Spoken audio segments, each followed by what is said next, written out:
Monsieur infiniment bonjour et surtout merci pour la marque de confiance à Canal 2 International. D'ailleurs, le week-end s'annonce très bien pour Rossoplan. D'ailleurs, vous êtes très en joie ce matin. Vous êtes dans la joie aussi? Je suis toujours dans la joie. Même quand il y a des nuages à l'horizon, on reste toujours dans la joie. Merci d'être là, Serge Bourdier. On va ouvrir. De toutes les manières, ça va déménager. Le week-end s'annonce pas mal. Franchement, messieurs, redevenons sérieux. Voilà, justement, parce qu'on parle de déménagement ce matin au niveau de la Chambre haute du Parlement camerounais, le Sénat, qui va donc désormais quitter le palais, du côté du palais de congrès de Yaoundé, pour aller, bien entendu, trouver un autre espace où désormais il faudra poursuivre les travaux. D'ailleurs, on indique clairement ce matin dans le colonne du journal Le Messager que depuis quelque temps, l'entreprise chinoise qui est donc retenue pour la réfection donc de ce palais de congrès de Yaoundé a donc décidé, parce qu'elle y a fait déjà des patiences depuis quelque temps, pratiquement plus de 5 mois, on a annoncé là-bas que le Sénat du Cameroun devait donc quitter le palais des congrès pour les travaux de rénovation ce matin. Le journal nous dit d'ailleurs que ces travaux de réhabilitation du palais des congrès sont sur le point de démarrer et tous les occupants sont épris de trouver logis à l'entreprise chinoise désignée pour rénover le palais des congrès, d'ailleurs, indique clairement que si on n'a pas encore commencé les travaux, c'est parce que les occupants sont encore sur les lieux. Ces travaux qui vont donc durer 24 mois permettront de rénover et surtout d'apporter une touche particulière, bien sûr, à cette chambre haute du Parlement camerounais. On indique d'ailleurs clairement dans les colonnes du journal Le Messager ce matin que cette chambre haute du Parlement camerounais est donc rejointe là-bas, sur ce même site-là, par exemple, la Commission nationale anticorruption qui a son siège au Palais de Congrès de Yaoundé, également le Comité central du Rassemblement démocratique du peuple camerounais qui a également son siège sur ce site. Donc il est question pour tous ces occupants-là de pouvoir libérer le site. On indique pour l'instant que le Sénat a prié donc de déguerpir du palais de congrès, va donc pour l'instant trouver également un espace du côté de l'agence de régulation des télécommunications. Une partie de cet immeuble sera donc occupée par le Sénat camerounais. Le journal également a choisi de nous parler de la communication ce matin en parlant de cette police qui assiège la maison de la radio CRTV à Yaoundé. Donc une menace de grève, un certain mouvement qui a semblé avoir lieu là-bas hier, pourtant ce n'était pas le cas. On n'a pas réussi à comprendre quand même comment est-ce qu'une escouade de policiers a atterri au niveau de la radio nationale. L'information majeure pourtant concernait une session de conseil d'administration qui curieusement a avorté et renvoyé Sinédi. Une folle rumeur a dû être renvoyée par la police. Il a d'ailleurs atteint la police camerounaise, mais il se pose un véritable problème de renseignement au niveau de la police. Sinon, comment le délégué régional, indique le journal ce matin, délégué général à la sécurité nationale, a-t-il pu autoriser le débarquement de l'escouade de policiers dans l'enceinte de la maison de la radio sans avoir la certitude d'un mouvement de débrayage? L'ancien journaliste reste qu'il a du mal à cacher le malaise et le climat délétère qui pourrissent la maison, à savoir le sempiternel problème des départs à la retraite, du traitement arbitraire, indigne et frustration des retraités, mais surtout la discrimination sur les âges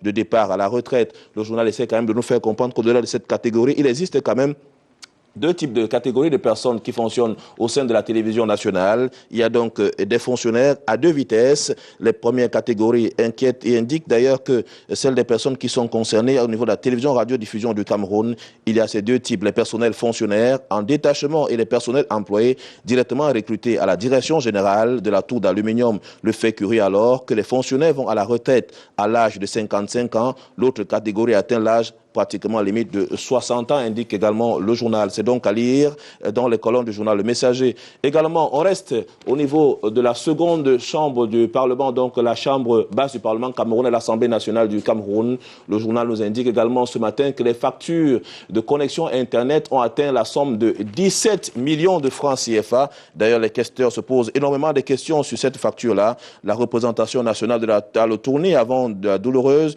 que vient de lui présenter son fournisseur de connexion Internet, l'entreprise publique, donc pour le mois de juillet seulement, une facture qui a amené les responsables de l'Auguste Chambre à mettre sur pied un plan d'économie qui concerne également la consommation d'électricité et même du téléphone. L'honorable Kamsouloum Abakabir est donc clair. Il permet donc de réfléchir désormais en indiquant que l'Assemblée nationale n'est pas une start-up ou une structure dans le genre qui consomme beaucoup de connexions Internet pour son fonctionnement, explique l'honorable. Nous avons tout simplement besoin d'Internet pour les recherches et les messageries, rien que justifie un débit aussi important. Les travaux réalisés à l'Assemblée nationale ne nécessitent pas une certaine bande passante élevée. Qu'est-ce qui peut donc expliquer ce type de frais assez élevés dans le cadre de la connexion Internet qui iront aujourd'hui jusqu'à 17 000 francs CFA? Mais il a donc choisi, dans le cadre même de cette communication qui est effectuée, de réfléchir en interne, de voir un peu, de faire le recensement de toutes les machines qui fonctionnent au sein de l'Assemblée nationale du Cameroun et faire une étude probable sur la consommation nette. Mais c'est qu'il retient aussi également que les personnels de l'Assemblée nationale du Cameroun utilisent donc des connexions Internet à des fins inavouées qui ne sont même pas dans le cadre des missions qui leur sont assignées par l'Assemblée nationale. Par exemple, on parle des téléchargements, on parle également du visionnage des films sur Internet, ce qui n'est pas du ressort même de ces personnes qui n'ont pas encore l'autorisation pour le faire. Et puis ce n'est pas tout. Ces mêmes personnels-là, pendant que d'autres s'effectuent au niveau des appels téléphoniques, c'est en relation avec le travail à eux confié. De même, ils pensent fortement que des lignes sont utilisées à l'extérieur, mais sont mises au compte de la chambre basse, tout simplement pour le compte de la piraterie. Il est donc clair et va donc permettre à ce que une certaine vision soit plus accrue dans le cadre même de la gestion de ces connexions, l'utilisation du téléphone et même de l'électricité au sein de cette auguste chambre. On reste dans la gestion du droit d'auteur au Cameroun ce matin avec bien sûr le droit d'auteur, le tribunal.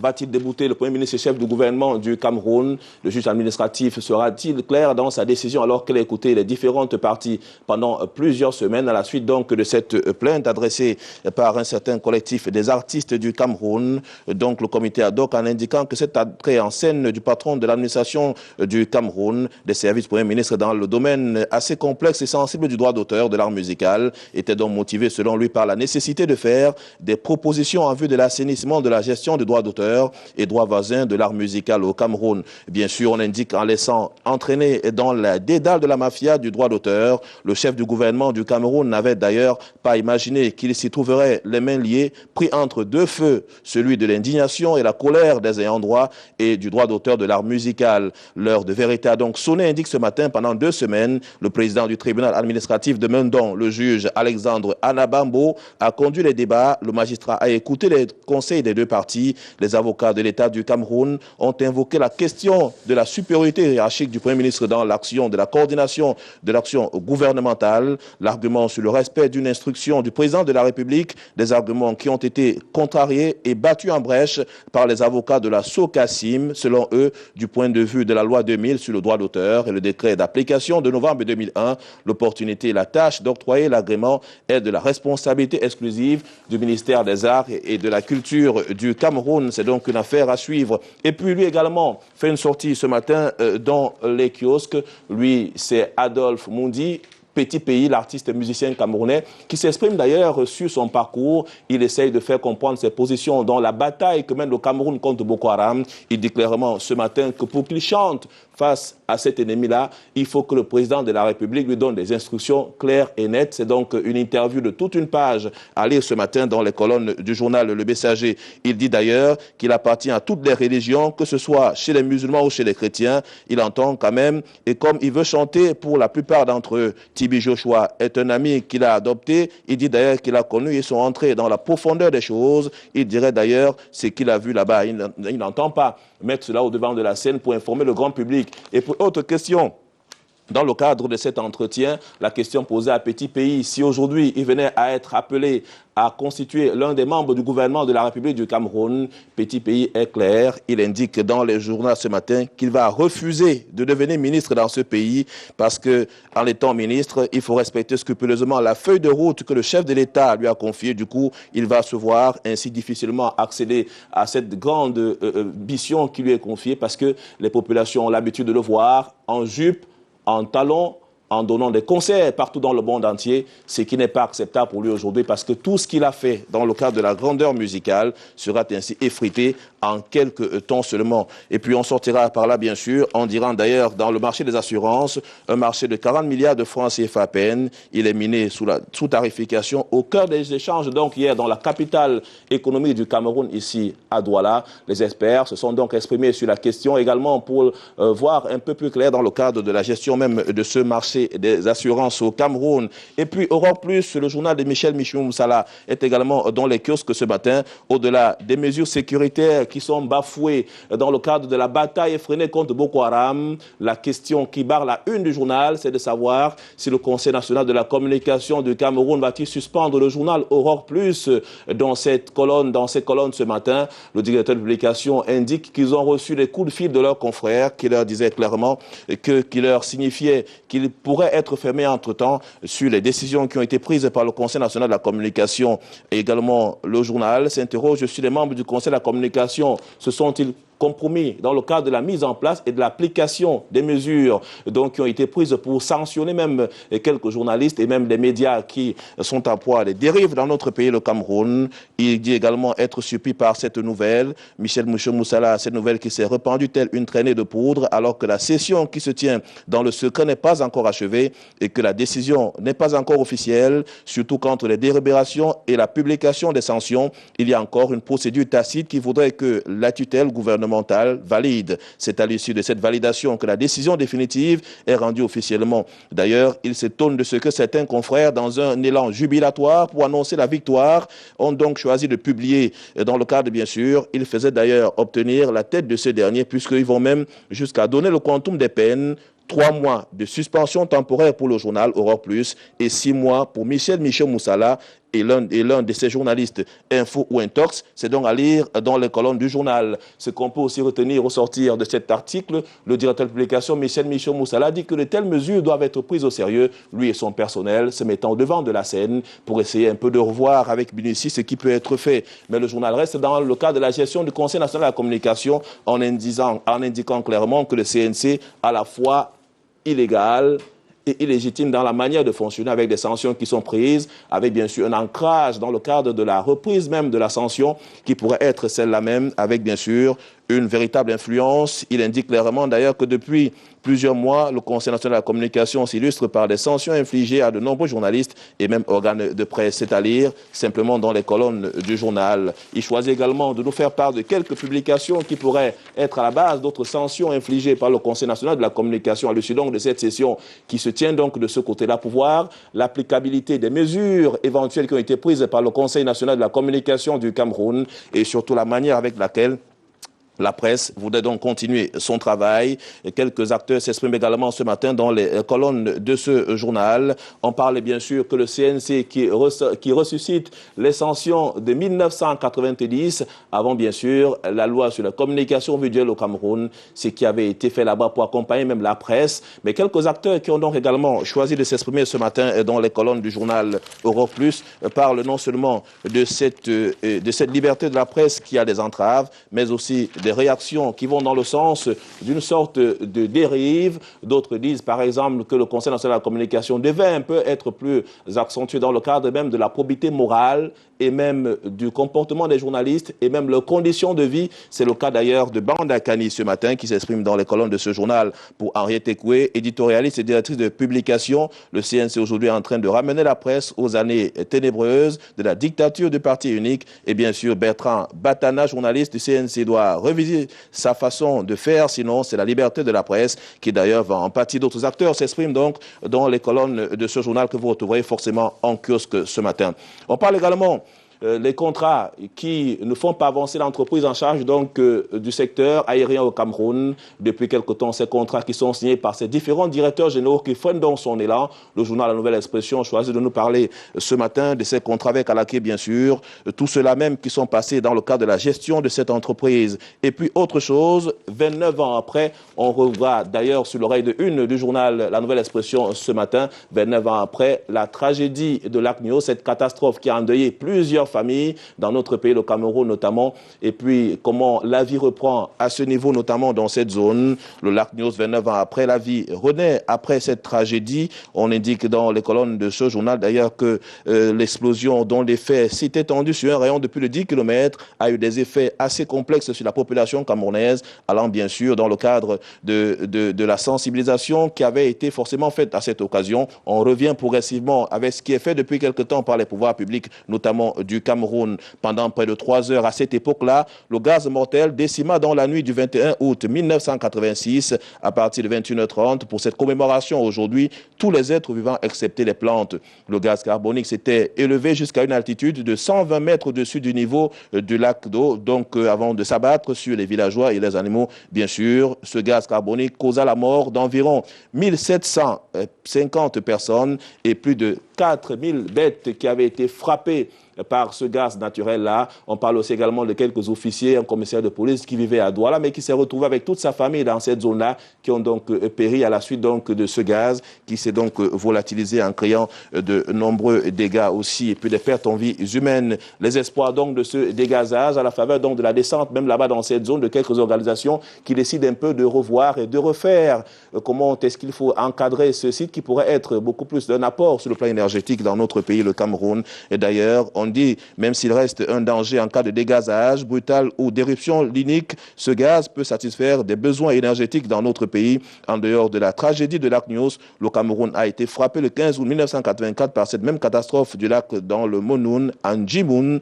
dans le département du Noun. Une émanation de gaz carbonique avait causé là-bas la mort de 37 personnes. À lire dans le journal La Nouvelle Expression. Et puis on parlera également de sport en parlant donc des Lions qui sont donc à la chasse ce matin. On revient sur quelques pratiques, notamment au niveau du handball du Cameroun. Le gouvernement d'ailleurs qui doit donc accompagner après leur victoire de 70 à 56 sur le Mali. Les Camerounais ce soir affrontent donc l'Égypte pour la première place du groupe C. Une rencontre d'ailleurs à ne pas perdre. Afrobasket donc mène 2015. C'est donc la grosse actualité à retenir pour combler donc l'absence de Mba à Mouté.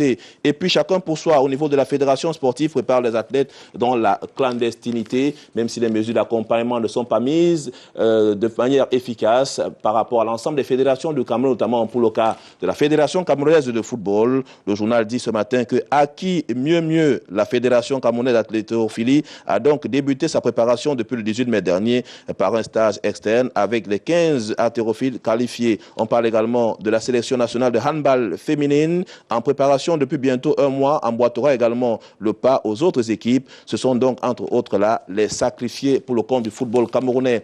Nous allons donc sortir de cette revue de presse ce matin avec le journal Le Mirador, qui s'arrête quand même sur les performances de quelques entreprises dans le secteur des assurances. Le cas de Chanas ce matin, avec un conseil d'administration qui a quand même arrêté des chiffres importants. On parle de 83,4 millions de francs CFA de bénéfices réalisés et approuvés par l'Assemblée générale mixte. Et puis le journal revient sur d'autres faits importants, notamment au niveau de la commune de 100 000 pour la rentrée scolaire 2015-2016, 6 250 000 francs CFA de frais de stage aux vacanciers qui sera donc remis à l'ensemble même des étudiants qui participent à cette aventure depuis quelque temps, encouragée par cette commune d'arrondissement. Le cas également dans le cadre de la réaction, de la rédaction. On regarde un peu les profils des membres du gouvernement de la République du Cameroun qui s'illustrent depuis quelque temps à travers quelques actions positives pour maintenir la paix et la stabilité de notre pays. Le cas du ministre Laurent Esso, le ministre Edgar Alain Bebengo et bien sûr Jean Perial Nyodok sont évoqués ce matin, sans oublier Mathieu Harbet et bien sûr le général de brigade aérienne Jean-Calvin Moma. Tous sont cités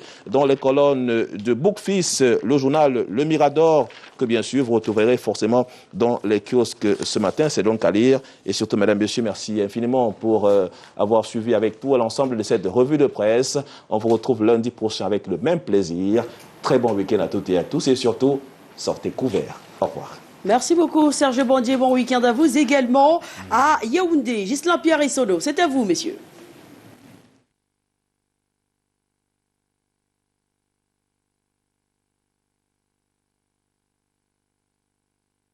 Bonjour Soflane, bonjour Serge, bonjour Douala, bienvenue donc à Yaoundé. On vous accueille comme à l'accoutumée avec beaucoup de joie dans ce studio.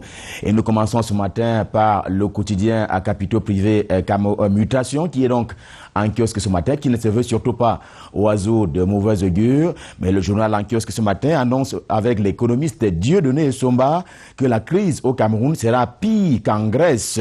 Et cela au regard de la situation de la dette du Cameroun à l'État actuel des choses, mais également du produit intérieur brut.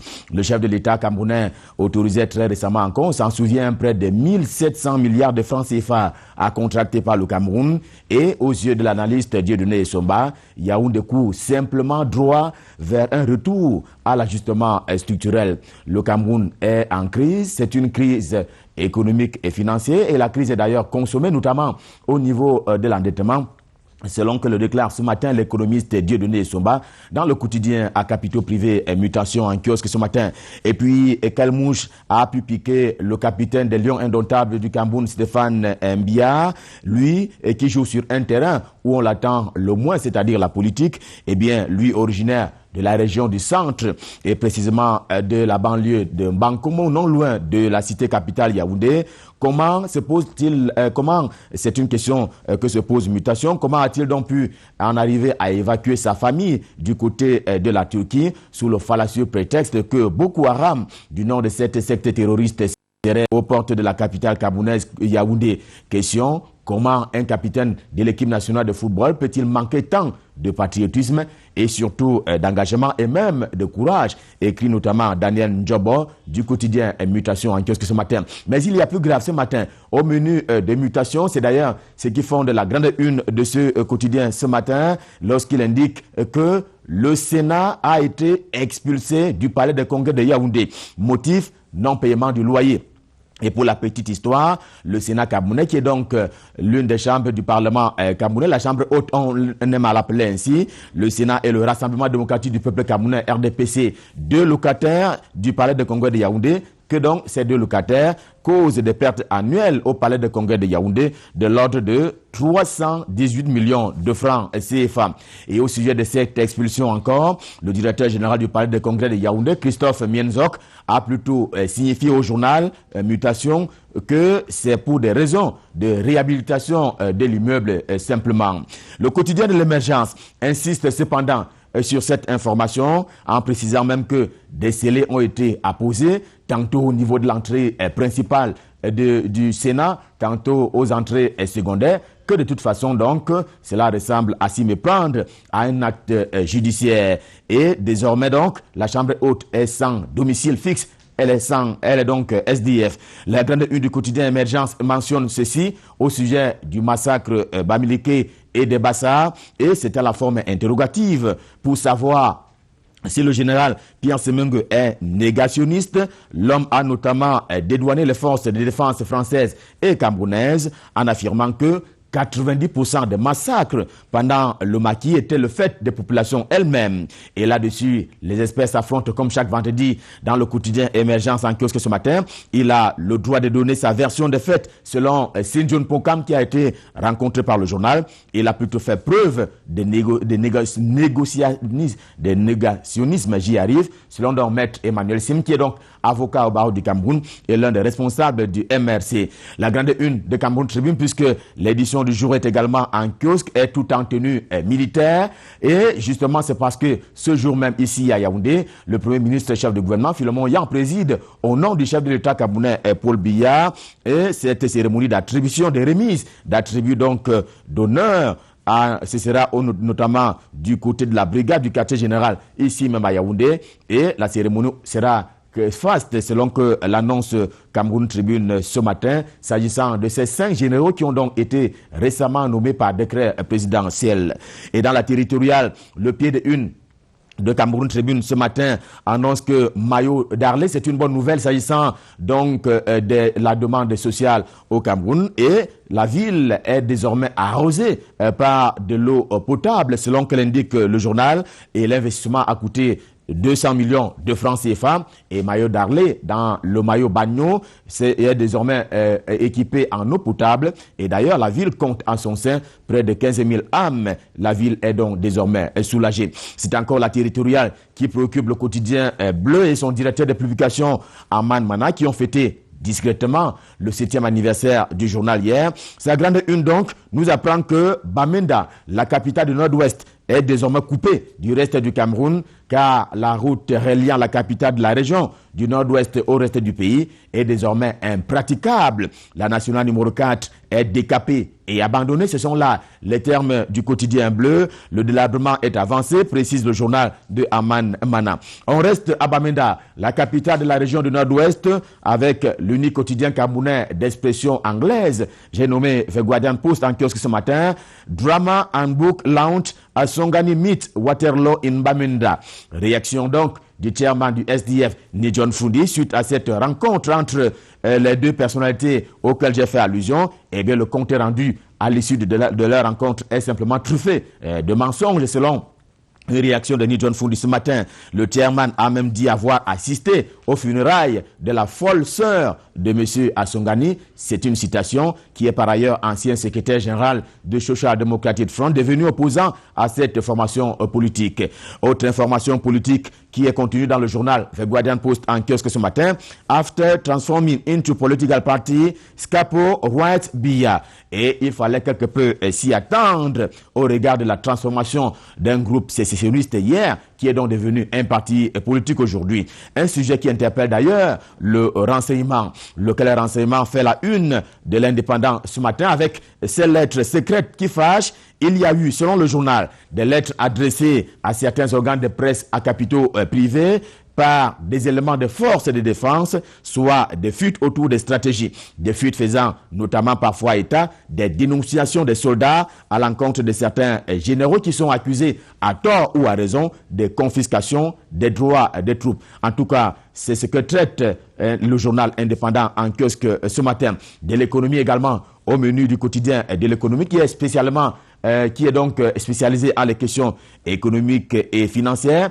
Cap donc sur la sécurité sociale avec cette révélation qu'une fraude de l'ordre d'1,2 milliard de francs CFA a été dépistée au niveau de la Caisse nationale de prévoyance sociale CNPS. Et à vrai dire, 33 000 assurés sociaux disposaient de fausses pièces d'identité et les chiffres ainsi avancés sont simplement le fait du directeur général Alain Noël Mekoulou Mvondo Akame qui intervient donc dans le journal ce matin et c'est précisément à la grande une. Dans la gouvernance, le journal L'Épervier lui aussi en kiosque fait savoir au sujet du récent concours d'entrée à l'École nationale d'administration et des magistratures ENAM que parmi donc les personnes admises à cette édition, eh bien il y a un ancien moto-taximan. Il exerçait jusque-là du côté de Messamendongo et même Oudja, deux quartiers de la ville de Yaoundé, ce qui a d'ailleurs donné un caractère tout particulier à la cérémonie d'accueil des nouveaux élèves de cette école très récemment ici même à Yaoundé.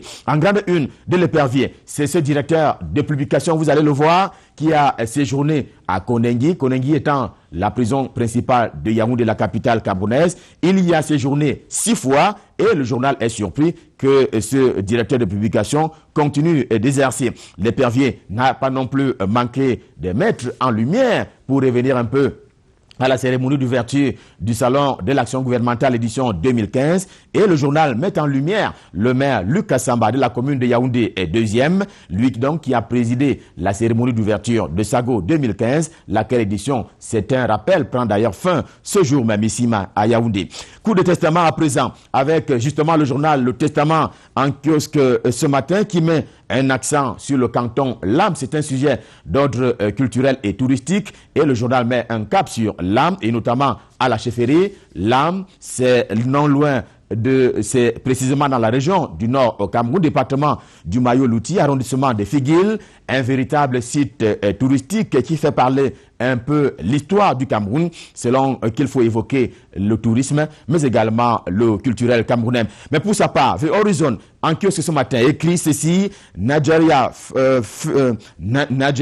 furious over a mass repatriation of nationals by Cameroon. Et comme on parle étranger, il faut bien signaler que il y a eu quelques relents du côté Nigeria après l'expulsion d'un certain nombre des ressortissants de ces pays sur le sol camerounais à la suite d'un certain nombre de faits qui avaient été constatés, dûment constatés par le gouvernement camerounais en termes de désordre Et c'est ce que signale le journal The Horizon en kiosque ce matin. Et comme on parle étranger, voici les jumelles Elundu, telles que vues par le magazine MINSEPT, c'est le trimestriel du ministère des Sports et de l'Éducation physique ce matin. Et elles vivent, les jumelles Elundu, elles vivent aux États-Unis d'Amérique depuis le 1er juillet dernier. Et on les voit poser ici avec Yannick Noua, que l'on ne présente plus. Leur marraine est ni plus ni moins que la première dame camerounaise Chantal Biya. Et le journal dit à ce sujet qu'elles sont sur les traces de Sir Williams, puisqu'elle pratique comme elle le tennis. Et puis, il y a Perle, on s'y est habitué maintenant, au-delà des fêtes et au-delà de ce qu'on dit des femmes, c'est un sujet qui plaît au journal, eh bien, elles sont enceintes et belles. C'est bien cela la femme qui a à cet état tout pour rester croquante, selon que l'indique Perle, le magazine qui traite aussi de cette perfectionniste Delphine Nanga.